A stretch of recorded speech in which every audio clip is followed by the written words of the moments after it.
जयशंकर प्रसाद की कहानी ग्राम। Ton ton ton station पर घंटी बोली। श्रावण मास की संध्या भी कैसी मनोहारिणी होती है। मेघमाला विभूषित गगन की छाया सघन रसाल कानन में पड़ रही है। अंधियारी धीरे धीरे अपना अधिकार पूर्व गगन में जमाती हुई सुशासनकारिणी महारानी के समान विहंग प्रजागण को सुख निकेतन में शयन करने की आज्ञा दे रही है। आकाश रूपी शासन पत्र पर प्रकृति के हस्ताक्षर के समान बिजली की रेखा दिखाई पड़ती है। ग्राम्य स्टेशन पर कहीं एक दो दीपालोक दिखाई पड़ता है। पवन हरे हरे निकुंजों में से भ्रमण करता हुआ झिल्ली के झनकार के साथ भरी हुई झीलों में लहरों के साथ खेल रहा है। बूंदियाँ धीरे धीरे गिर रही हैं जो जूही कलियों को आर्द्र करके पवन को भी शीतल कर रही हैं। थोड़े समय में वर्षा बंद हो गई। अंधकार रूपी अंजन के अग्रभाग स्थित आलोक के समान चतुर्दशी की लालिमा को लिए हुए चंद्रदेव प्राची में हरे हरे तरोवरों की आड़ में से अपनी किरण प्रभा दिखाने लगे।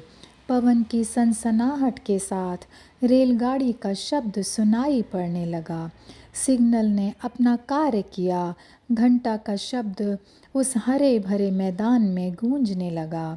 यात्री लोग अपनी गठरी बांधते हुए स्टेशन पर पहुँचे। महादैत्य के लाल लाल नेत्रों के समान अंजन गिरिनिभ इंजन का अग्र स्थित रक्त आलोक दिखाई देने लगा। पागलों के समान बड़बड़ाती हुई अपनी धुन की पक्की रेलगाड़ी स्टेशन पहुंच गई। धड़ाधड़ यात्री लोग उतरने चढ़ने लगे।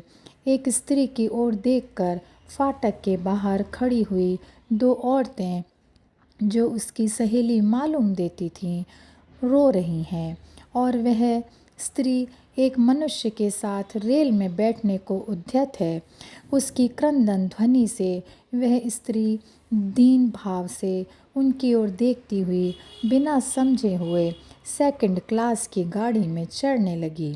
पर उसमें बैठे हुए बाबू साहब, यह दूसरा दर्जा है, इसमें मत चढ़ो, कहते हुए उतर पड़े और अपना हंटर घुमाते हुए स्टेशन से बाहर होने का उद्योग करने लगे। विलायती पिक का वृचिस पहने, बूट चढ़ाए, हंटिंग कोट, धानी रंग का साफा, अंग्रेजी हिंदुस्तानी का महासम्मेलन बाबू साहब के अंग पर दिखाई पड़ रहा है।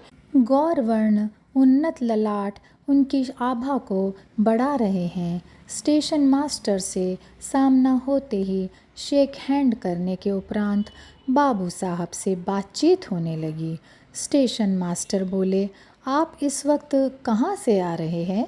मोहनलाल बोले, कारिंदों ने इलाके में बड़ा गड़बड़ मचा रखा है, इसीलिए मैं कुसुमपुर, जो हमारा इलाका है, इंस्पेक्शन के लिए जा रहा हूँ।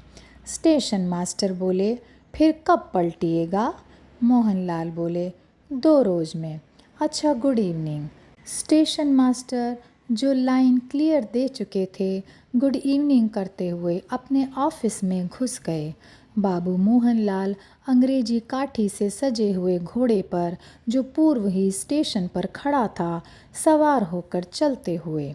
सरल स्वभाव ग्रामवासिनी कुलकामिनी गण का सुमधुर संगीत धीरे धीरे आम्र कानन में से निकलकर चारों ओर गूंज रहा है। अंधकार गगन में जुगनू तारे चमक चमक कर चित्त को चंचल कर रहे हैं। ग्रामीण लोग अपना हल कंधे पर रखे बिरहा गाते हुए बैलों की जोड़ी के साथ घर की ओर प्रत्यावर्तन कर रहे हैं। एक विशाल तरोवर की शाखा में झूला पड़ा हुआ है। उस पर 4 महिलाएं बैठी हैं और 50 उनको घेर कर गाती हुई घूम रही हैं। झूले के पेंग के साथ अब की सावन सैया घर रहुरे की सुरीली 50 कोकिल कंठ से निकली हुई तान पशुगणों को भी मोहित कर रही हैं। बालिकाएं स्वच्छंद भाव से क्रीड़ा कर रही हैं। अकस्मात अश्व के पद शब्द ने उन सरला कामिनियों को चौंका दिया। वे सब देखती हैं जो हमारे पूर्व परिचित बाबू मोहनलाल घोड़े को रोककर उस पर से उतर रहे हैं। वे सब उनका भेष देखकर घबरा गईं और आपस में कुछ इंगित करके चुप रह गईं। बाबू मोहनलाल ने निस्तब्धता को भंग किया और बोले, भद्रे, यहाँ से कुसुमपुर कितनी दूर है और किधर से जाना होगा? एक प्रौढ़ा ने सोचा कि भद्रे कोई परिहास शब्द तो नहीं है, पर वह कुछ कह ना सकी, केवल एक ओर दिखाकर बोली, यहाँ से 1.5 कोस तो बाय इन्हें पेड़वा जाई। बाबू मोहनलाल उसी पगडंडी से चले। चलते चलते उन्हें भ्रम हो गया और वे अपनी छावनी का पथ छोड़कर दूसरे मार्ग से जाने लगे। मेघ घिर आए, जल वेग से बरसने लगा, अंधकार और घना हो गया। भटकते भटकते वे एक खेत के समीप पहुँचे। वहाँ उस हरे भरे खेत में एक ऊंचा और बड़ा मचान था जो कि फूस से छाया हुआ था, और समीप ही में एक छोटा सा कच्चा मकान था। उस मचान पर बालक और बालिकाएं बैठी हुई कोलाहल मचा रही थीं।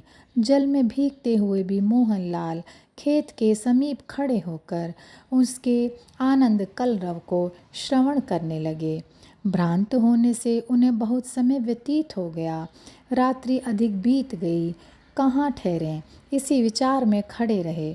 बूंदें कम हो गईं। इतने में एक बालिका अपने मलिन वसन के अंचल की आड़ में दीप लिए हुए उसी मचान की ओर जाती हुई दिखाई पड़ी। बालिका की अवस्था 15 वर्ष की थी। आलोक से उसका अंग अंधकार वन में विद्युत लेखा की तरह चमक रहा था। यद्यपि दरिद्रता ने उसे मलिन कर रखा है, पर ईश्वरीय सुषमा उसके कोमल अंग पर अपना निवास किए हुए है। मोहनलाल ने घोड़ा बढ़ाकर उससे कुछ पूछना चाहा, पर संकुचित होकर ठिठक गए, परंतु पूछने के अतिरिक्त दूसरा कोई उपाय भी नहीं था। अस्तु रूखेपन के साथ पूछा, कुसुमपुर का रास्ता किधर है? बालिका इस भव्य मूर्ति को देखकर डरी, पर साहस के साथ बोली, मैं नहीं जानती। ऐसे सरल नेत्र संचालन से इंगित करके उसने ये शब्द कहे कि युवक को क्रोध के स्थान पर हंसी आ गई और कहने लगा, तो जो जानता हो मुझे बतलाओ, मैं उससे पूछ लूँगा। बालिका बोली, हमारी माता जानती होंगी। मोहनलाल बोले, इस समय तुम कहाँ जाती हो? बालिका मचान की ओर दिखाकर, वहाँ जो कई लड़के हैं उनमें से एक हमारा भाई है, उसी को खिलाने जाती हूँ। मोहनलाल बोला, बालक इतनी रात को खेत में क्यों बैठा है? बालिका बोली, वह रात भर लड़कों के साथ खेत में ही रहता है। मोहनलाल बोला, तुम्हारी माँ कहाँ है? बालिका बोली, चलिए मैं लेवा चलती हूँ। इतना कहकर बालिका अपने भाई के पास गई और उसको खिलाकर तथा उसके पास बैठे हुए बालकों को भी कुछ देकर उसी क्षुद्र कुटीराभिमुख गमन करने लगी। मोहनलाल उस सरल बालिका के पीछे चले। उस क्षुद्र कुटीर में पहुंचने पर एक स्त्री मोहनलाल को दिखाई पड़ी, जिसकी अंग प्रभा स्वर्ण तुल्य थी। तेजोमय मुखमंडल तथा ईषत उन्नत अधर अभिमान से भरे हुए अवस्था उसकी 50 वर्ष से अधिक थी। मोहनलाल की आंतरिक अवस्था, जो ग्राम्य जीवन देखने से कुछ बदल चुकी थी, उस सरल गंभीर तेजोमय मूर्ति को देख और भी सरल विनय युक्त हो गई। उसने झुककर प्रणाम किया। स्त्री ने आशीर्वाद दिया और पूछा, बेटा कहाँ से आते हो? मोहनलाल बोला, मैं कुसुमपुर जाता था, किंतु रास्ता भूल गया हूँ। कुसुमपुर का नाम सुनते ही स्त्री का मुखमंडल आरक्तिम हो गया और उसके नेत्रों से 2 बूंद आंसू निकल आए। अश्रु करुणा के नहीं, किंतु अभिमान के थे। मोहनलाल आश्चर्यचकित होकर देख रहे थे। उन्होंने पूछा, आपको कुसुमपुर के नाम से क्षोभ क्यों हो गया?